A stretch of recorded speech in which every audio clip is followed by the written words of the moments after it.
এটা মানুষের মধ্যে রাখছেন। এটার দ্বারাই মানুষের দিন ঢুকবে, দিন আসবে, দিন তার ভিতরে হেদায়েতের নূর ঢুকবে। আর হেদায়েত ঢুকার জন্য আল্লাহ পাক যাকে বোবা বানান নাই, তাকে আল্লাহ পাক চক্ষু দিছেন, কান দিছেন। এই কান দ্বারা ঢুকবে, চক্ষু দিয়ে সে দেখবে, আর দিলের মধ্যে এটা জায়গা দিবে। এই জন্য কোরআন শরীফের মধ্যে আল্লাহ পাক বলছেন, ইন্নাস সামা ওয়াল বাসারা ওয়াল ফুয়াদা কুল্লু উলাইকা আনহু মাসউলা। তিনটা শব্দ আল্লাহ পাক ব্যবহার করেছেন। কিয়ামতের ময়দানে এই তিনটাকে প্রশ্ন করা হবে। প্রথম নম্বর বলছেন কানের কথা, দ্বিতীয় নম্বরে বলছেন চোখের কথা, ইন্নাস সামা ওয়াল বাসার ওয়াল ফুয়াদা। তিন নম্বরে বলছেন দিলের কথা, মানে দিলের মধ্যে কোনো একটা জিনিস পৌঁছতে হলে এই দুইটা সহযোগী লাগবে। কানে শুনবে, চোখে দেখবে, তারপরে দিলে ঢুকবে।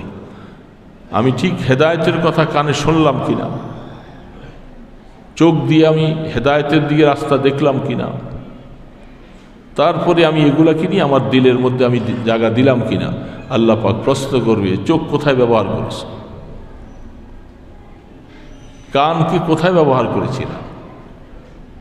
এই জন্য আল্লাহ পাক বলতেছিলেন, আলাম নাজআল লাকুম আইনাইন, আমি তোমাকে দুইটা চক্ষু দেই নাই, তুমি চোখ কোথায় ব্যবহার করেছ, কোন কাজে ব্যবহার করেছ। চোখ দিয়া যা দেখার জন্য আল্লাহ পাক নির্দেশ করছে, চোখকে সেখানে ব্যবহার করো।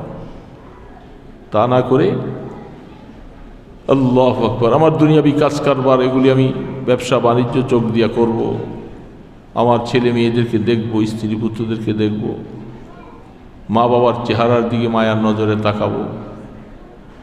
বহু মানুষ আছে সুযোগ পাইলেই ঘুরে ঘুরে আইসা মা বাবার চেহারার দিকে একটু মাজায় না, এবং ব্যস্ত থাকে, তারা আসে না, থাকে আরেক জায়গায়।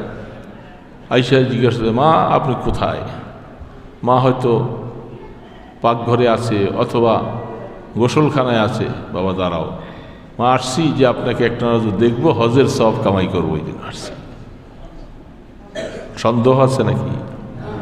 মা বাবার চেহারার দিকে মায়ার নজরে তাকাইলে আল্লাহ রসুল বলছেন কবুল হজের সওয়াব।